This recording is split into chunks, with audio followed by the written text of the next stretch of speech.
Shavua Tov, everyone. Welcome back. Welcome to Tell Stories for Saturday night and for the holiday. The title of this week's video is Drowning in the Sea. I modified it from an article on thechaimweekly.org by Chaim Miriam, who prefers her last name to remain anonymous. As told to Yehudis Cohen, the chief editor of L'Chaim in 2010.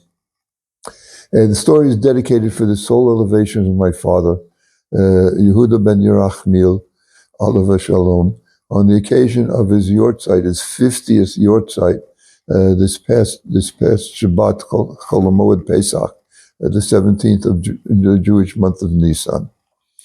I, Chaim Miriam, grew up in Long Beach, Long Island, New York.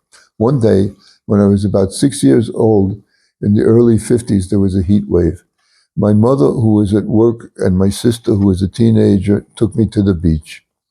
There was a low tide that day, and I remember seeing the barrels in the water, and we were close to them because even near the barrels, the water was shallow. The water was very calm. I was sitting on a sandbar building castles. Since it was so hot, my sister decided to get us both ice cream. There were many lifeguards at the beach, and my sister asked the closest lifeguard if he would watch me for a few minutes, for the few minutes that she would be gone. The lifeguard agreed, and I continued to play without a care in the world, building my droopy sandcastles with a shovel and pail. I was happy. What child wouldn't be? I was at the beach, playing in the sand, and my sister would be back in a few minutes with an ice cream cone. Suddenly, the sandbar shifted. I was pulled into the water. I wasn't afraid, though. It seemed to me like a fun ride at the amusement park. And then the lights went out. I saw in my mind's eye a farmer chasing after animals. I shouted, no, I don't like that. After all, he was harming the innocent animals, and that wasn't nice. Looking back now, I realized that the lights going out was due to a lack of oxygen, and I was in danger of drowning. But at the time, I was not afraid. I was watching cartoons. Before I knew it, the light was on again. Above the water, I even let out a laugh before I was pulled back under it once more. This time, when the lights went out, I saw a man in a red suit with white hair and a white beard. No, that's not my holiday, I said. I don't want to watch this one. I was pushed up to the surface again and then pulled back under once more. The third time, I saw a vision of a holy man. He was wearing what looked like some kind of white sheet. I had seen my grandfather wear something like that when he was at synagogue. I was a little afraid, though. I knew the man was a Zaidi, a Jewish grandpa, but he was not my Zaidi. The man spoke in English, but with some Yiddish words. I knew a few Yiddish words from my Zaidi. The man said, "Give me dein Handele now." That is, give me your hand now. I didn't want to give the man my hand because he was a stranger, and I'd been taught not to talk to strangers. Then the man spoke again, more insistently. "I am a Jew, like you. Give me dein Handele now." I obeyed and reached out my hand towards the man. At that moment, the lifeguard grabbed my hand, which was above the water, and pulled me out. I don't know how much time passed because I went unconscious. But when I came to, the lifeguard was squeezing the ocean out of me. I opened my eyes, and there was a whole group of people, including my sister and a number of lifeguards surrounding me. The lifeguard who had been pumping the water out of me held up his fingers in front of my face, in front of my eyes even, and asked me how many fingers he had. I scolded him. "You're a lifeguard. You're supposed to know how many fingers you have." Then I saw my sister. The ice creams were dripping, but I was glad to see her and the ice cream. Now they turned their attention to my sister. How long had she been gone? How could she have left me all by myself? My sister answered angrily. "I left her with you," she pointed to the lifeguard, who had agreed to watch out for me.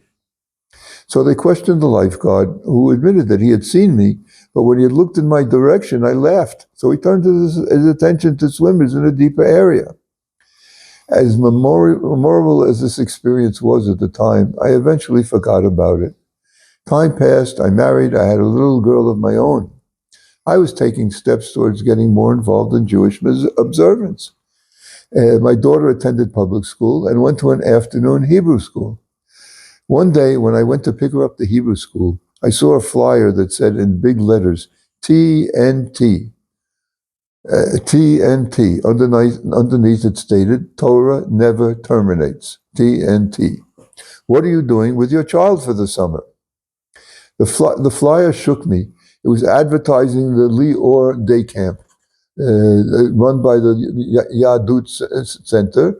It's directed by Rabbi Shalom Ber and Frieda Shapiro. The center was established by the NCFJE, the National Conference for Jewish Education, which at that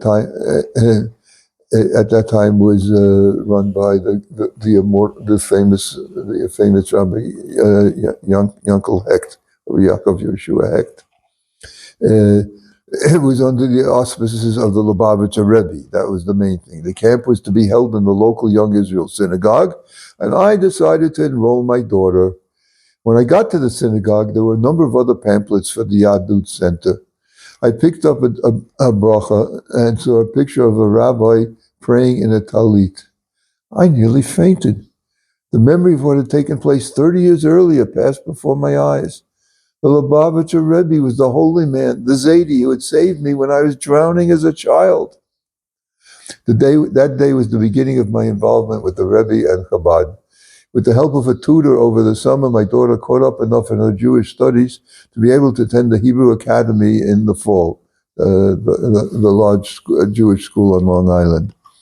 We became close with the Shapiro family and with Mrs. Shapiro's parents, Rabbi Nissen and Necha Mindel. Rabbi Nissen Mindel was a primary translator of Hasidic texts, and he did, including the first book of Tanya. And he also was the translator for the Rebbe in correspondence.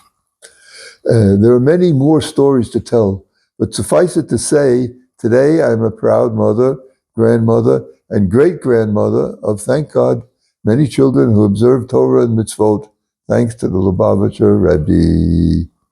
So why did I choose this story for tonight?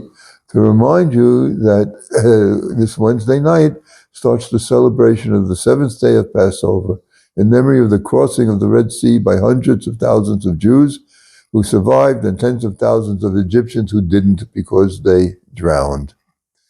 Have a very enjoyable, inspiring second half of the Pesach festival, and v'chag sameach modim v'simcha hagim uzmanim lesason.